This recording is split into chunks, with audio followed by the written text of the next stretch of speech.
Really not much to update at this point. You got 3 practices. First padded practice on Tuesday, which is not full pads. Can't do full pads until tomorrow, I think. So, but it's like most first day in pads are, just a little sluggish, and guys trying to get used to their pads, and they've been running around for 3.5 months without the pads. So, putting those on kind of bogs them down a little bit, but. Ended the first padded practice with a lot of energy, which was good to see. And then yesterday, Sundays in camp, we always give them off and try to use it as a recovery day. Had a lot of meetings yesterday and a lot of meetings this morning, which are very essential with our progress right now. And then this afternoon, we'll get back to getting in with another day of pads before tomorrow being full pads, which will be a lot more contact. So just kind of where we're at, a lot of position battles. I know you guys want to, know how each and every one of the position battles are going. So if you have specifics, I'll take the questions. But do think that there's a lot of competition at every spot, which was something that we were excited about coming into camp, with the numbers being like they are, a lot of the returning guys, and then adding as many new guys as we can. So a lot of position battles going on, which is exciting to see. So if there's some specific questions on guys, then I'll be happy to answer them. Coach, those position battles in the offensive line, give us your thoughts on what those are going to shape up to be through camp. Yeah, I know one of our guys kind of gave you a temporary depth chart, the starting lineup, but we'll keep adjusting that. For instance, Pat Egger and Nick Kimler, both are not, and again, there's no starters right now, but those 2 guys are acting and playing like they're starters, which is going to develop depth, which is fantastic. They're 2 swing guys right now. Nick could play either one of the tackle spots. We talked about Spain and Fight the other day, the last time I was in here, and they both have got their bodies in phenomenal shape, and they look good. But Kimler's not just going to concede the battle to him, so he's playing well. And then Edgar the same way. Mark Lewinsky and Quentin Spain finished the spring really well, and have had good off season and are playing pretty good and getting themselves in position where. 2 talented kids that haven't started it all yet here. But Pat, again, has been he's played a lot of ball and started a lot of games here, so he's not going to concede those battles at guard either. But Pat's playing well, a lot of energy. We got three centers that are all same situations, haven't played a whole lot of ball here. Stone just keeps learning. He's got a long ways to go. Matteo is snapping the ball well. He's a freshman. Orlowski is a freshman. So we got 3 bodies there that we just need to keep working to see who's going to win that job. On a new team every year, you have to develop leadership, or do you develop leadership? Does it develop itself? Number 1. Number 2, does it have to be the quarterback?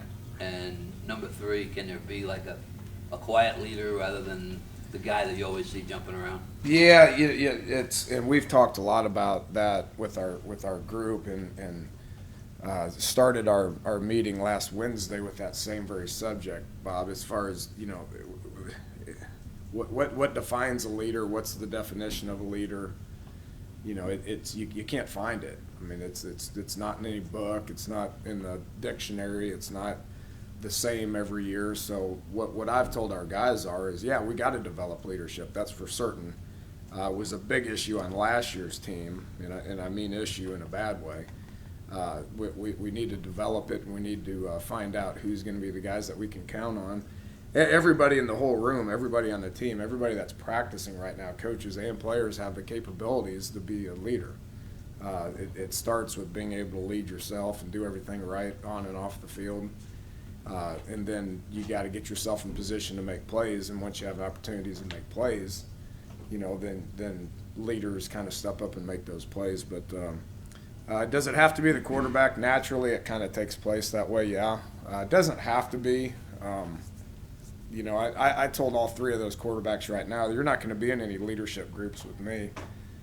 just because they got other things to worry about right now. They got to worry about, you know, getting better at being a quarterback and being the starter. It'd be hard. Can a backup quarterback be a leader? Yeah, you know, but he's got to, you know, he's got to have a role, and he's got to embrace that role, and he's got to accept the role, and he's got to do that. So, but none of those guys we're not focused on that right now with them. You said that leadership, at least in some ways, was an issue last year. Would you care to expound on that any? Don't want to expand on it. I've said for a while that we're not going to talk about 2012. I mean, we have lessons that we could take from 2012 that we've, you know, we've talked with that with our team. I'm not going to go into detail on that, but there are some examples that happened throughout the course of the year on a variety of people that we could take those lessons, and we don't want to see that happen this year. 3 days in, you've been able to install your offense. I mean, at least the first pass through. How did it look so far, and the kinks you guys are working out, I guess? Yeah, didn't look good. We got through it. You know, I'm happy with the communication on the 3 days. You know, and talking with Keith, same thing on defense. You know, we're happy with the communication. We're happy with the attentiveness. Right now, we're playing as many as 3 to 4 people per position. You know, just because we got a lot of bodies, and it obviously has to get. You know, that has to get narrowed down to a 2 deep, and then it has to get narrowed down to your starters and so on and so forth. And obviously, we're not in a position to be able to do that. So much like spring ball, even more so than spring ball, you're playing a lot of guys right now that are not going to play in the game, just because we're trying to develop that depth chart. We'll get through it 3 more times. We'll go today, tomorrow, and Wednesday. We'll get through it for 3 more times without even doing any live settings. And I explained this about the quarterbacks the other day, that, you know, we're just evaluating them running plays. You know, do they know how to communicate? Do they know what to do? And not just the quarterbacks, but all the other position battles as well. You know, getting them in positions to be able to just know what to do. And then when you put them in live settings, that's when you make decisions. So we'll get through it 3 more times before we feel like we can call plays and move the ball, you know, situationally, both offensively and defensively. Does competition build depth, or does it just separate the guys on the 2 deep from everybody else? Both, for sure. You know, we're fortunate to have a bunch of bodies right now, and we like where we're at right there. Then you develop a 2 deep and let them fight it out, and that does raise their game. For sure it does. I think down in Dallas, you had mentioned that the first Saturday you were going to bring in Big 12 officials, talk to the guys. Were you able to do that this week? And Yeah, he today. It's today. Today. Some Big 12 guys are coming in today. Due to scheduling, we would have been more than happy to entertain them on Saturday, but due to scheduling, they had to come in today. So they'll be rolling in here after lunch, you know, get a presentation together, which same as it's happened a couple other places, a couple other years and all that. So obviously the big topic of discussion will be targeting, you know, our players, our coaches. You know, we don't know what to expect. You guys don't know what to expect. You know, with him coming in, our afternoon meetings, we've had all our morning meetings getting us ready for practice. We're prepared for practice right now. The afternoon meetings, you know, we'll have a couple of those guys just stand right here where I am right now and talk to the team about trying to get them to understand it a little bit better. So they have examples, we have examples. We'll discuss it, we'll talk about it, and see if we can get on the same page. You know, Walt coming? No. Did you get a cut-up of Carl? That was one of the things we were talking about. Well, we have our own cut-ups of that, yeah. Yeah. And did you send it out and No. get those reviewed? No, that's what today's for. That's what today's for. Yeah, they have their own presentation, and I don't know if y'all sat in that presentation that was at the Big 12. They're going to do something similar for our team, which is open discussion, which is some guys are going to agree with it, some guys are going to disagree with it, but, you know, they'll do their best to explain it. We'll ask questions, and then, you know, we're going to line up and play ball, and there's probably going to be some times where, it gets called where we agree with it. It's probably going to be but which is no different than holding. I mean, sometimes we get called for holding and we don't agree with it, but then we'll see how it works from there. Just obviously understand the rule and what's going to happen if they call it. Dana, do you think this whole targeting deal, do you think one could make the case this is going to be absolutely the massive story of the entire season because guys are going to be ejected week in and week out and the list is just going to be there every week? Or do you think that it kind of happens in the beginning, people kind of see how they're calling, and then doesn't become that big of a story? Where do you think, what side do you think that goes? I don't think it'll be as big a deal as what people are making it out to be right now. I mean, much like the celebration was last year, or 2 years ago, much like the helmet rule last year, is it going to happen? Yeah, it's going to happen, but in the grand scheme of things, it's probably going to happen minimal.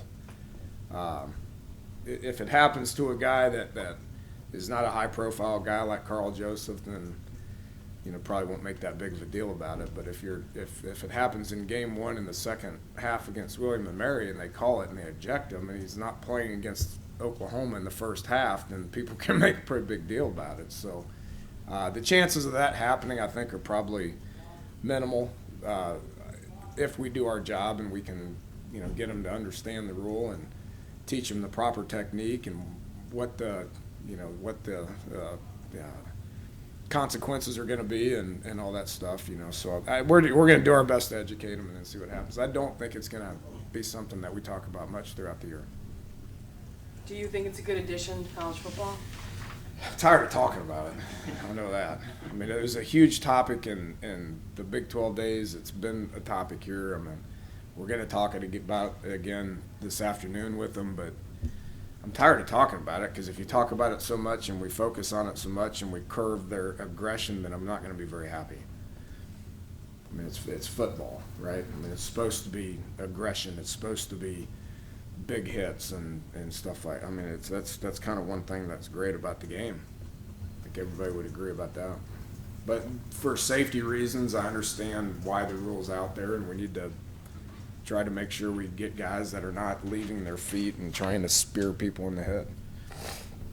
One thing Shannon had talked about when he was out the other day was making the rooms uncomfortable for guys. How important is that, especially at this stage, to make sure that no one feels that they've really cut their feet under them? Yeah, which is why there's no depth chart, which is why we brought in a whole bunch of guys and we're trying to get competitive rooms. You take that running back room, and we got 4 guys in there that have started college football games. Yeah, right. So I mean that's just the way we want it. The more guys that can step up and become competitive and get better because of it is we're going to be better off as a whole if that happens.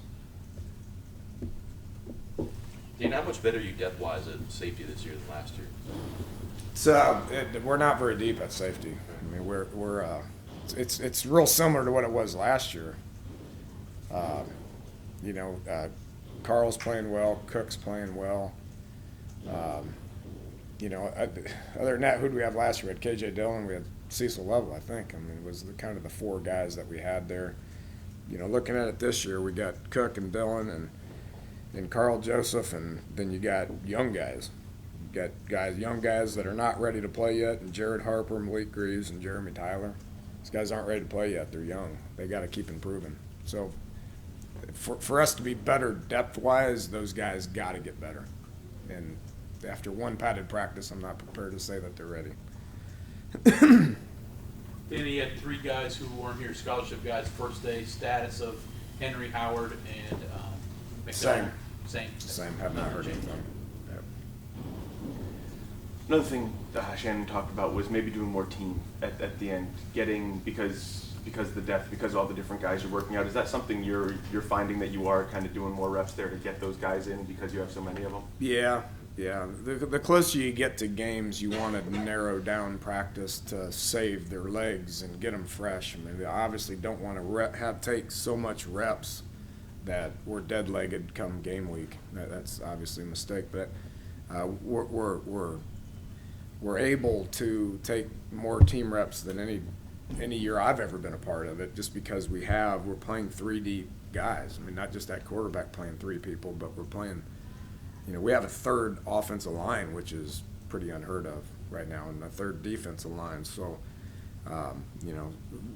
as long as we're 3 deep, we can take a lot of team reps, and the closer we get to the game week before the game week, then we'll start narrowing that down. But for the next 2 solid weeks, Monday through Saturday, for the next 2 weeks, we'll play a lot of football.